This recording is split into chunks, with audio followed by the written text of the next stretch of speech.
This program is rated M. It contains adult themes, coarse language, and sexual references.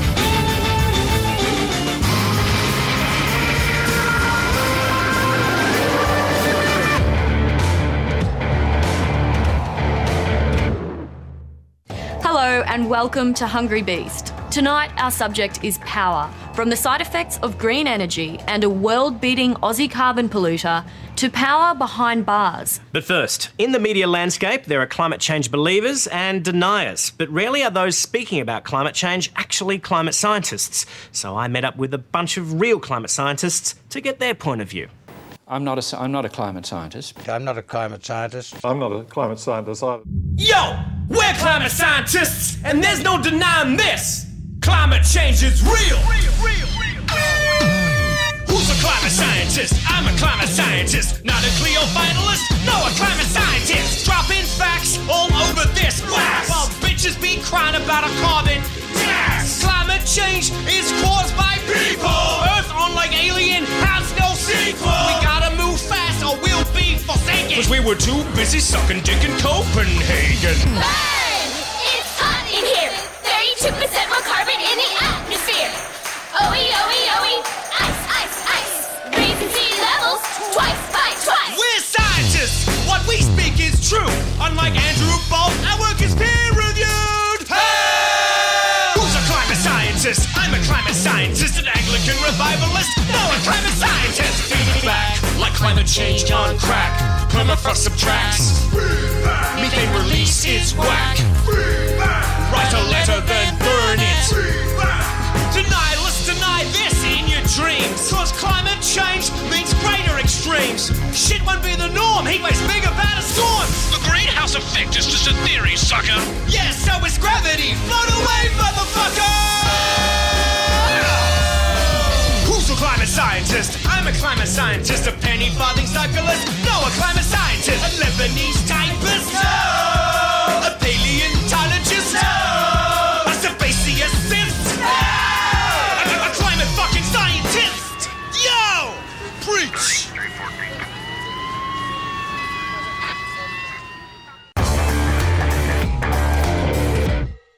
Okay, I think we can leave it there for now. Does anyone want the last muffin? Oh, yeah, I wouldn't mind. Steve, that was Susie's muffin. This isn't the muffin you're looking for. This isn't the muffin I'm looking for. Fucking Jedi. Stuff said. Power. The Power Balance Band makes me feel a lot more explosive. Feel lighter on my feet, feel faster on the field, feel a lot more balanced when I step. It feels like it gives me an overall edge. NRL star Benji Marshall, who last year endorsed a holographic wristband that claimed to improve athletic performance. It was later exposed as a sham by the ACCC. We live in cities. Our fields are asphalt. Our stars are electric streetlights. Our forests are high-tension wires. Hans Vintage, a German photographer who specialised in cityscapes, 1929. If the dissidents have supporters in the military willing to assist, we assess their chances of toppling Gaddafi at better than even. CIA cable titled Libya, Gaddafi's Prospects for Survival, 5th of August 1985. Green energy. We're all for the idea. We certainly need solar, water and wind power to replace diminishing fossil fuels. But as Hungry Beast Saren Smith found out, living with green energy can sometimes have unexpected consequences.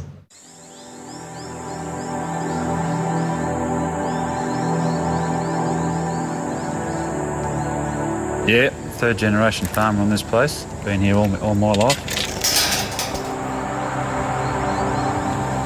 You do have a connection with weather, the environment, and you've got to look after your land. Like, if you look after it, it'll look after you. We both work on the farm together and we couldn't imagine our lives any different. Yeah, well, good boy. Would it be Sonny's?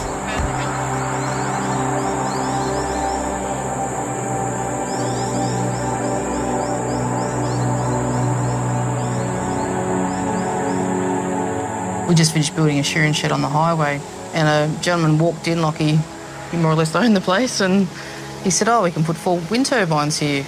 And we just flatly refused. We just, no thanks, we're not interested. We weren't interested in the financial gain or anything. We love our farms too much. It's a beautiful farm. Would have just destroyed the look of... Yeah, at that stage, it was all visual. We knew it would be visually bad, and that was it.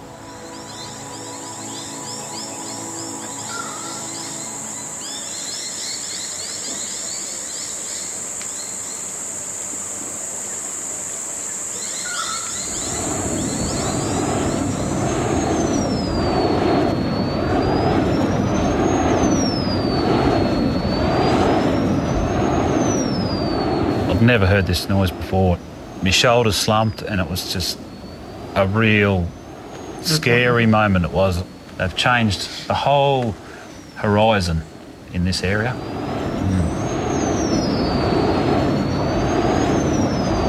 The day they started spinning, just ear pressure, headaches. As the days went on, it was nausea and then just the noise of them. Just like being in a plane, the ear pressure from being in a cabin. They're 900 metres from our house, so clearly they're too close. 80% of the time we can hear them. A few times there we've actually could hear them over the TV, and that's not exaggerating. But it was 24 hours a day, 7 days a week. Until I actually left the house to maybe go to Ballarat to shopping, I just sort of felt different. I felt sort of back to normal, and I realised there's obviously something wrong. There's a problem. The noise you can hear is annoying, but I think it's the noise you can't hear. It's this infrasound. I think that's the damaging one to your health. It took me about 6 months, I suppose. I started getting sort of tingling in the head and then headaches. It seems to be the longer you're around them, the worse your body just, it really breaks down. Yeah. Just the chest pains and of a night, you feel like your heart palpitations, and it's a really scary thing. Every night you could bank on it. You'd go to bed, if you went to bed at say 10:30, 11 o'clock or whatever, wake up at 2 o'clock, 3 o'clock, every night. Doctor wanted to put Sam on antidepressants. She was that bad. She was rock bottom. She was terrible. I've never suffered from depression. Lack of sleep is a shocking thing. It just got too much for me, and Carl said there's a way out. Sam got that low with her life that there was no alternative. We had to move off our farm into Ballarat.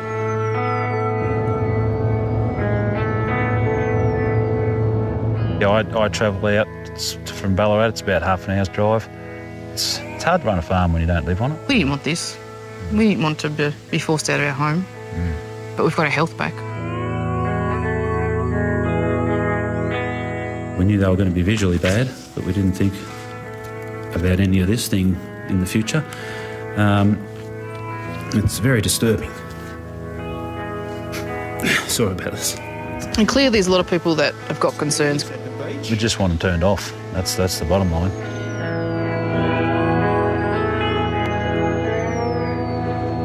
The thing that annoys me is lots of the wind companies, they've never experienced living here. We're not the only ones that are suffering from health problems. Like, there's other people in the area that have been bought out. There's 8 houses that they've purchased, so clearly there's a problem. Plenty of places to put them, just not near residential areas. That's all I ask. We're not against green energy. Something's got to happen, but this is not the answer, that's for sure.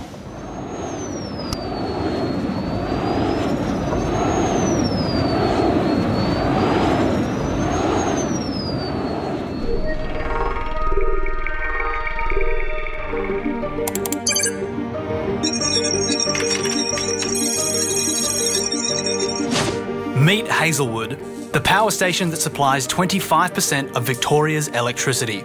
It also coughs up almost 15% of the state's carbon emissions, 16 million tonnes of CO2 a year. Added up, Hazelwood has pumped an estimated 600 million tonnes into the atmosphere since it opened in 1971. It chews through 18 million tonnes of cheap, inefficient brown coal each year and 27 billion litres of water. In 2005, a World Wildlife Fund report dubbed Hazelwood the most polluting power station in the industrialised world.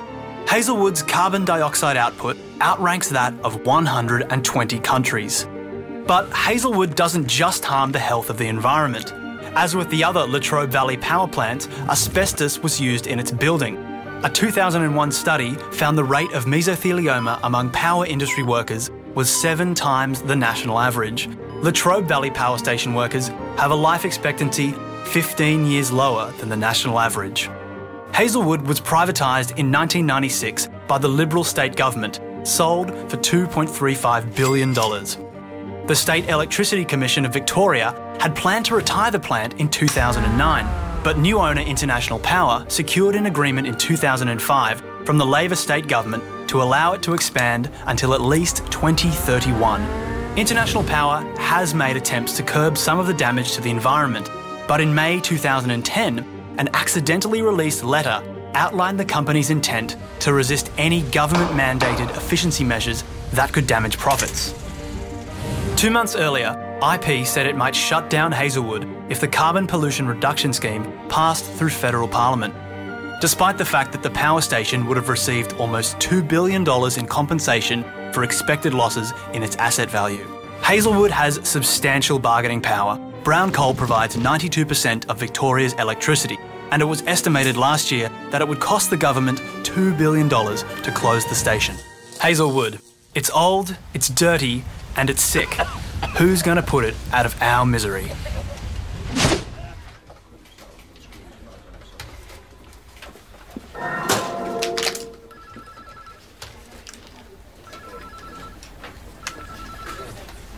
I swear to God, Steve, if you do that once more, I'm going to report you for harassment. Fucking Jedi!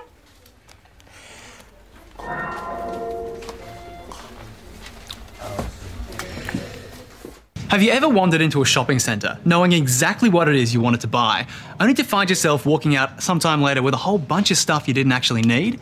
Well, Marc Fennell can tell you why. Australians love to shop. Last year we spent $20 billion on it, and this is our mecca, the modern shopping centre. So you're here to buy things, obviously, but there is a power over you in this space that you might not necessarily be aware of. See, everything about the design of this building is driving you to spend money, sometimes on things you don't even need. I'll take 2.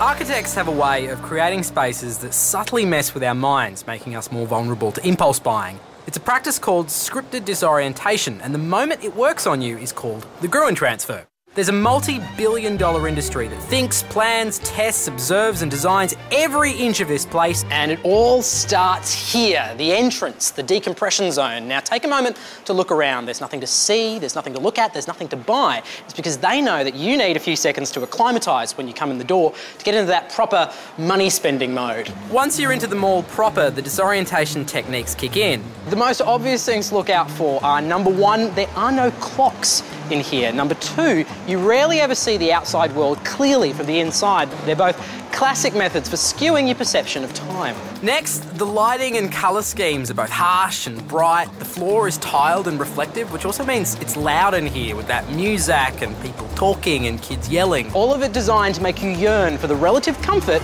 of a store. You probably turn right as soon as you enter, because that's what most people do. In fact, so many of us do it, they actually call it the invariant right. That's why all the bargain bins, specials and recommended books and DVDs are always here. It's so much nicer in here. The lighting is calmer, the music is quieter, the carpet is soft, like a baby zebra. It all makes you feel just a little bit more open to the idea of spending $3 grand on a flat screen TV.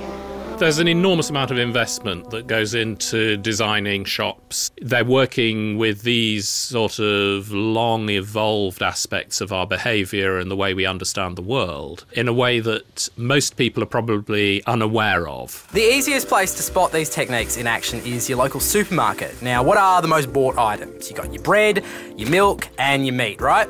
Supermarkets position them in totally different parts of the store, making you visit as many aisles as possible to complete even the simplest shopping list. The more products you pass, the more likely you are to impulse buy. Ooh, space food sticks.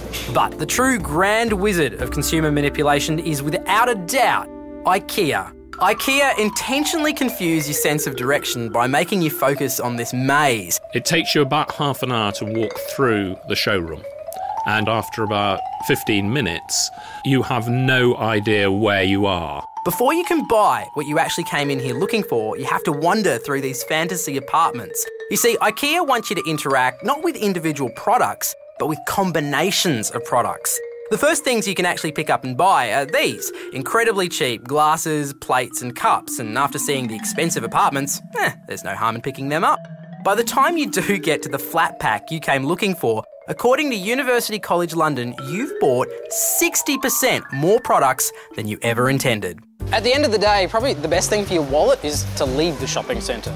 You don't want to do that because mall designers have intentionally made that car park so bowel-clenchingly difficult to navigate that your subconscious is telling you that you would rather do anything than try and find where the hell you put the car. Fuck! In fact, on second thoughts, I do need a new TV.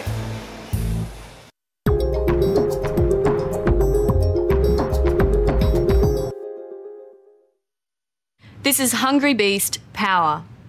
Film and TV tell us rape is part of going to jail. We all know the cliches. The jokey drop the soap scene. The detective telling the suspect that if he doesn't talk, he'll be sharing a cell with Bubba.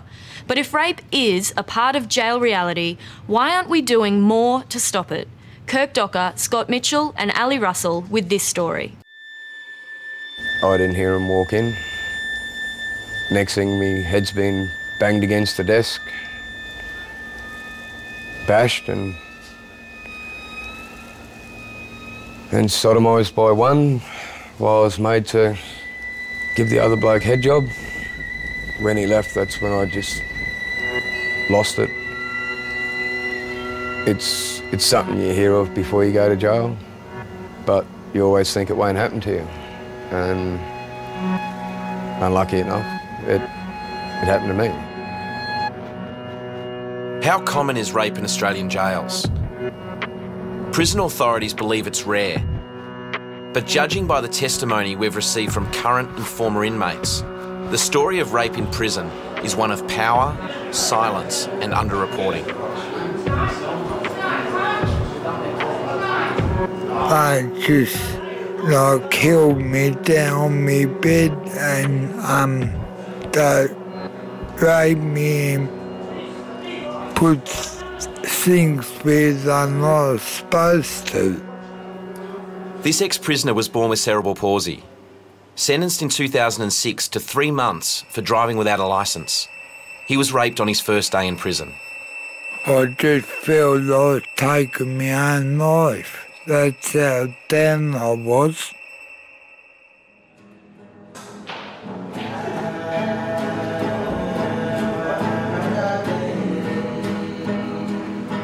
There are 93 adult prisons in Australia, housing around 30,000 prisoners. We'd like to tell you how many of those have been sexually assaulted, but we can't. Why? Because believe it or not, nationally, no one's bothered to find out. Prisons are run at state level, and 6 of the 8 states and territories have never tried to add up the numbers. Studies in Queensland and New South Wales, the only states that have tallied the figures, suggest the rates are low. The prevalence of sexual assault, I believe, has been overstated, and it's only been in the last couple of years that we've been able to complete very robust research that's given us some real insight into the prevalence of sexual assault in our prisons. In Queensland and New South Wales, a market research company was hired to conduct 30-minute phone interviews in 2007 with 2,000 inmates. The subsequent reports, co-authored by the New South Wales Department of Corrective Services, found less than 3% of male prisoners reported being sexually assaulted.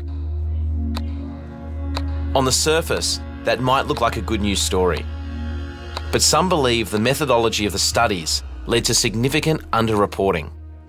So we can't expect somebody to just write on a piece of paper, yes, I was raped. For most of the men, it was the most traumatic experience they'd ever experienced. In 2010, Murdoch University criminologist and former inmate Dr. Brian Steels set out to research some figures of his own. Originally allowed into Western Australia's jails to conduct face-to-face interviews, his access was revoked when his criminal record came to light. He ended up basing his research on interviews with 150 ex-prisoners and estimates the sexual assault rate to be 14%. This trauma was buried very, very deep. It's during the second interview that they started to disclose that, look, it's a bit embarrassing for me, but, I witnessed this happening. But on more than one occasion, we went from that into, look, this happened to me as well. What also makes it hard for researchers is that any figure will inevitably underestimate the scale of the problem. Simply because prison culture guarantees sexual assault is rarely reported. There's silence at the source. Victims are too scared to identify that they're victims. Dr. Wendell Roseveare has worked with victims and perpetrators of rape in Queensland prisons for 30 years. I've seen some guys and I said, I can arrange protection for you now if you want to, and they said no. If I do that, I'll be labelled as weak or a dog, and so I won't accept that option. Did you dog? No. I'm going to fuck you like I did the other day. And was told that if I'd told, I'd be knocked. No matter where I'd get moved to, I'd be gotten to.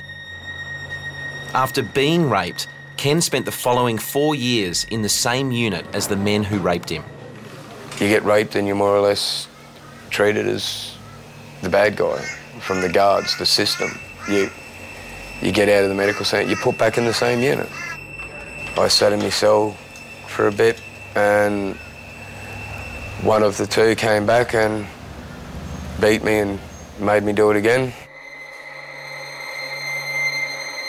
They're scared and they don't have visible, easy access to report or ask for help, or they think that they're going to be re-victimised by asking for help.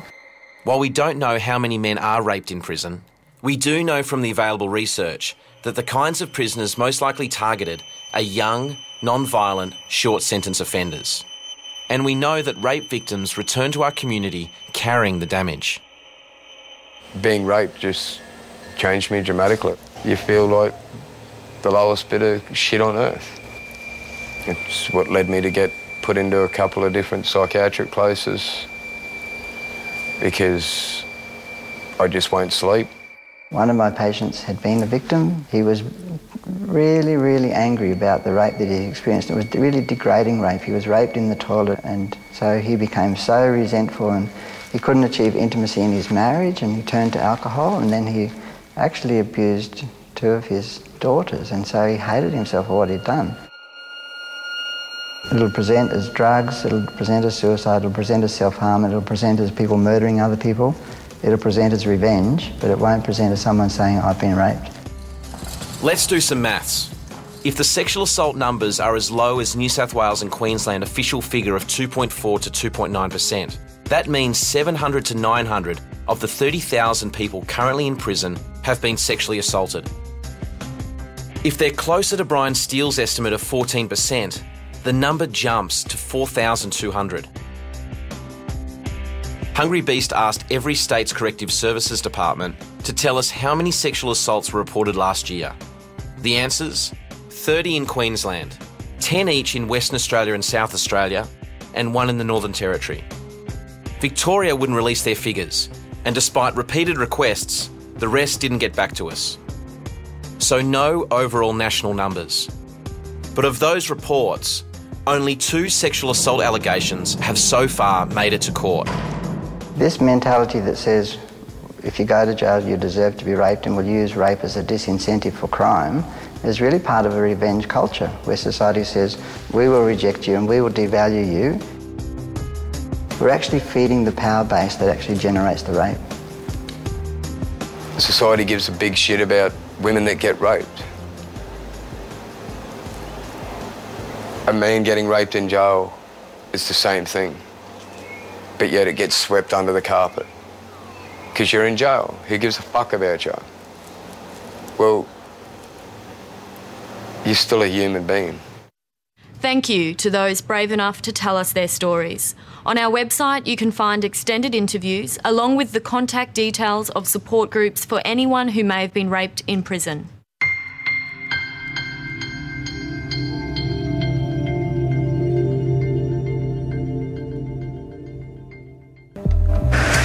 Follow the money. $40,000, the price of a slave in 1800, adjusted for inflation. $90, the price of a slave today. A population boom in poorer countries means slaves are more available and disposable than ever before. More than $100 billion. The value of current Australian trade with China, nearly double that of 2009. No advanced economy in the world is more dependent on China. $88 million, the cost of the world's most powerful supercomputer. Owned by the Chinese National University of Defence Technology, it can undertake 2.5 quadrillion calculations per second. What it can do in a day would take your PC more than 300 years.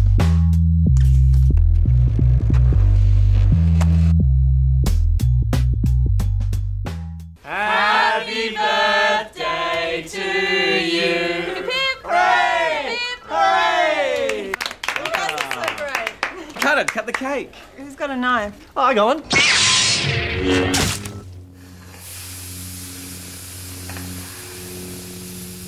Fucking Jedi! Steve, you are such a dick. Hear that? Thanks for stopping. Powerless. Oh, plenty of times. Relationships? Probably when my husband has a decision that he thinks is absolutely right and I don't. Yeah, girlfriend's pretty rowdy, so she likes to get the whips out, you know. Yeah. I always feel powerless because I live in an institution. Yeah. In the caring role, there's a lot of domineering people who want to take control of your life. It was a bit freaky. Just tied me to the bed and then got the whips out, so anyway, it's another story for another day. This last 3 years, I've lost everything. I had a good job, got retrenched. I couldn't get any help from Ilic for over a year. I got into credit card debt trying to survive. I cashed in my super to pay off my mortgage so I wouldn't lose my house, but I've ended up losing it anyway. So, all because I made the mistake of having the high to grow old.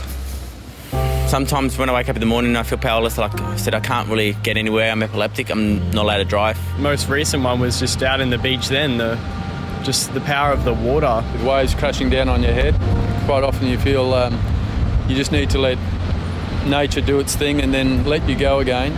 Giving birth to a baby, there's nothing you can do to stop it. It's on its way, it's on its way. Well, the most powerless time was when my son was killed in a car accident. And then I was out of control. It's actually quite euphoric, really, because you have to hand yourself over. It's probably the one time in your life you really do hand yourself over. I was useless. I didn't know what to do and didn't know how to handle it. And you are powerless. You are powerless and nothing helps. You have to get so low at being out of control that you suddenly realise that you can get back in control again. And then it is empowering. Then it is amazing.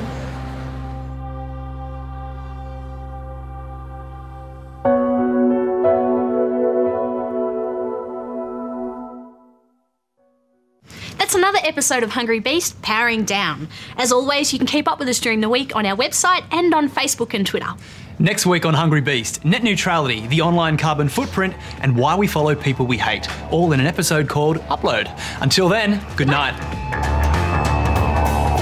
Hi, I'm Bebo, and I'm an obsolete website.